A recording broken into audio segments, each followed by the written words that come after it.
افضل محمود نے کہا کہ جس وقت یہ بتا رہے ہیں میں نے بچی اور اس سے اس کے دفتر کے باہر اتارا تھا، اس کے بعد علم نہیں ہے۔ وکیل درخواست گزار نے کہا کہ 6 جون 2024 کو ٹرائل کورٹ سے عدم پیشی پر درخواست خارج ہوئی جو انہوں نے خود فائل کی تھی۔ افضل محمود نے کہا کہ 10 مئی 2024 کو ان دونوں کو اپنی گاڑی میں ان کے گھر سے اٹھا کر دفتر چھوڑا، میں نے وکیل کو فون کر کے کسٹڈی کا دعویٰ فائل کروایا۔ جسٹس میاں گل حسن اورنگزیب نے کہا کہ آپ کو وقت دیتا ہوں، بیٹھ کر سوچ لیں، میرے پاس یہاں سے سیدھا جیل بھجوانے کا بھی اختیار ہے۔ عدالت نے کیس پر فیصلہ محفوظ کر لیا اور عدالت نے کہا کہ ہم اس کے اوپر فیصلہ دیں گے اور ہم اگر آپ کو یہاں سے جیل بھجوانا پڑا ہم جیل بھجوائیں گے۔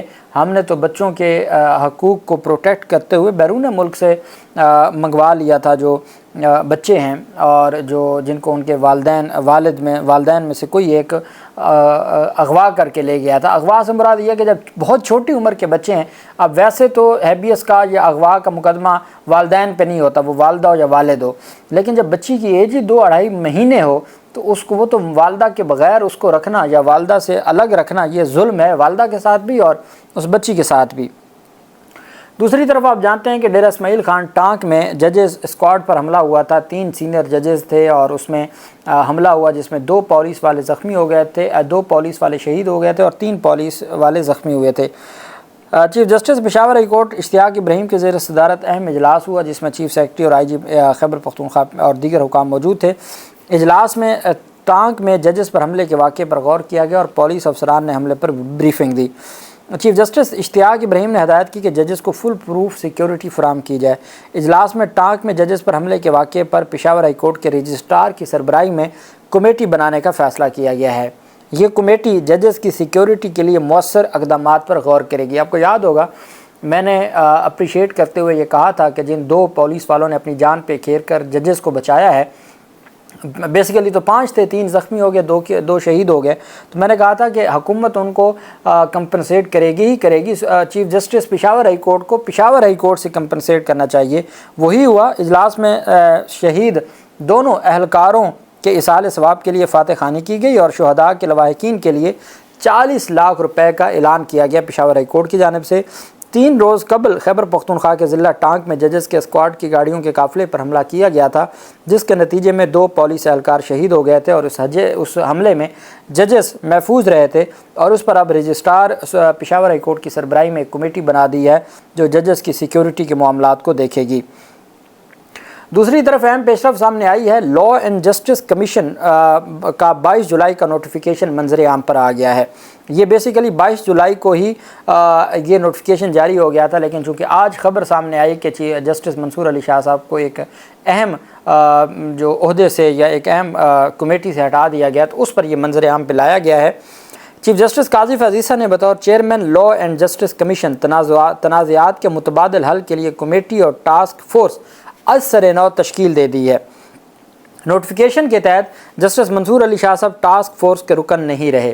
جسٹس یحییٰ آفریدی کمیٹی کے سربراہ ہوں گے، جسٹس عائشہ ملک اور جسٹس شاہد وحید بھی کمیٹی کے ممبران ہوں گے۔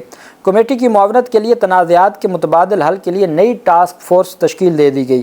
کمیٹی کی معاونت کرے گی chief justice Sindh high court justice Hashim Kakar, Lahore سے justice Jawad Hassan task force کے ممبر ہوں گے۔ نوٹیفیکیشن کے مطابق جسٹس یوسف علی سید کراچی سے اور جسٹس عتیق شاہ پشاور سے ٹاسک فورس کے ممبر ہوں گے۔ اس طرح جسٹس میاں گل حسن اورنگزیب اسلام آباد سے ٹاسک فورس کے ممبر ہوں گے۔ ڈسٹرکٹ اینڈ سیشن ججز سے صدف کھوکھر، عظمیٰ فرناز، شبانہ محسود، شمس الدین سپرا اور ٹاسک فورس کے یہ ممبران ہوں گے۔ سول جج صنم بخاری بھی ممبر ہوں گی۔ اٹارنی جنرل اور وزارت قانون کا نمائندہ بھی ٹاسک فورس میں شامل ہوگا۔ تمام سمئی ایڈوکیٹ جنرل بھی ٹاسک فورس کے ممبرز ہوں گے۔ نوٹیفیکیشن کے مطابق ایڈوکیٹ مختوم علی خان، فیصل نقوی اور secretary law and justice task force کے ممبر ہوں گے۔ Notification secretary law and justice commission کی سیکرٹری کی جانب سے جاری کیا گیا تھا۔ یہ 22 جولائی کا نوٹیفیکیشن تھا جس میں ایک اہم کمیٹی سے ہٹایا گیا تھا منصور علی شاہ صاحب کو، اور ایک نئی فارمیشن ہے۔ جب نئی فارمیشن ہوتی ہے تو اس میں نئے ججز ہوتے ہیں اور اس وجہ سے یہ جاری کیا گیا ہے۔ جبکہ دوسری جانب جو بہت اہم پیش رفت سامنے آئی ہے وہ supreme court practice and procedure committee کی 1 اگست کو ہونے والی جو میٹنگ ہے جس میں 2 بینچ بنائے گئے تھے اور سب سے اہم بینچ تھا شہید ارشد شریف کے کیس سے متعلق۔ اس کے منٹس آف دی میٹنگ جاری کر دیے ہیں۔ اعلامیہ کے مطابق کمیٹی اجلاس ہوا 1 اگست کو اور اس میں ارشد شریف قتل از خود نوٹس زیر بحث آیا۔ چیف جسٹس قاضی فیاض عیسیٰ نے کہا کہ ارشد شریف کیس میں آئینی تشریح کا نقطہ نہیں ہے، 3 رکنی بینچ ارشد شریف قتل کیس کی سماعت کر سکتا ہے۔ اعلامیہ کے مطابق جسٹس منصور علی شاہ کی سربراہی میں 3 رکنی بینچ اس مقدمے کی سماعت کر سکتا ہے۔ قاضی فیاض عیسیٰ صاحب نے کہا کہ چونکہ اس میں کوئی آئینی تشریح کا نقطہ نہیں ہے اور ہم نے supreme court practice and procedure قانون کے مطابق صرف انہی کیسز میں 5 رکنی لارجر بینچ بنانے ہیں جو آئینی تشریح سے متعلق ہو، تو ارشد شریف کیس 3 رکنی بینچ ہی سن لے کافی ہے اور وہ منصور علی شاہ صاحب کی سربراہی میں ہی سنیں۔ تو یہ تھا موقف تھا چیف جسٹس قاضی فیاض عیسیٰ صاحب کا، جبکہ جسٹس منصور علی شاہ اور جسٹس منیب اختر نے لارجر بینچ کی تشکیل دی۔ ماضی میں 5 رکنی لارجر بینچ اس کیس کی سماعت کر چکا ہے۔ منصور علی شاہ صاحب اور منیب اختر کا یہ ماننا تھا کہ چونکہ ماضی میں 5 رکنی بینچ سماعت کر چکا ہے اور اس میں جسٹس جمال مندوخیل اور جسٹس محمد علی مظہر اس بینچ کا حصہ تھے جس نے مختلف احکامات جاری کیے، تو اس وجہ سے ان ججز کو بینچ میں شامل کرنا ضروری ہے۔ اس وجہ سے جسٹس مندوخیل کی سربراہی میں 5 رکنی لارجر بینچ تشکیل دینے پر زور دیا اور چیف جسٹس قاضی فیاض عیسیٰ نے اس کی مخالفت کی، لیکن 2-1 سے جو بینچ ہے وہ 5 رکنی لارجر بینچ بنایا گیا۔ اعلامیہ کے مطابق 3 رکنی کمیٹی نے متفقہ طور پر شریعت اپیلیٹ بینچ کی تشکیل کی، جس میں جو اضافی کیسز اور اجلاس میں ایڈہاک ججز پر مشتمل جو ججز ہیں جسٹس سردار طارق مسعود اور جسٹس مظہر عالم خیل نے چیف جسٹس کو خط لکھا۔ ایڈہاک ججز پر مشتمل بینچ کو اضافی کیسز دینے کا بھی فیصلہ کیا گیا۔ جاری کردہ اعلامیہ میں ایڈہاک ججز کے سامنے روزانہ صرف 10 مقدمات مقرر کیے جاتے ہیں۔ ججز کے مطابق انہوں نے 1 گھنٹے کے اندر 10 مقدمات کا فیصلہ دے دیا ہے۔ چیف جسٹس نے ایڈہاک ججز کے جذبے کو سراہا۔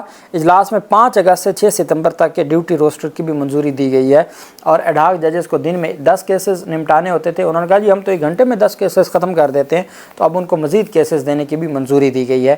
یہ 1 اگست کا جو کمیٹی کا اعلامیہ ہے وہ جاری کر دیا، منٹس آف دی میٹنگ۔ اللہ پاک پاکستان کا حامی و ناصر ہو۔ بہت شکریہ۔ اللہ حافظ۔ پاکستان زندہ باد۔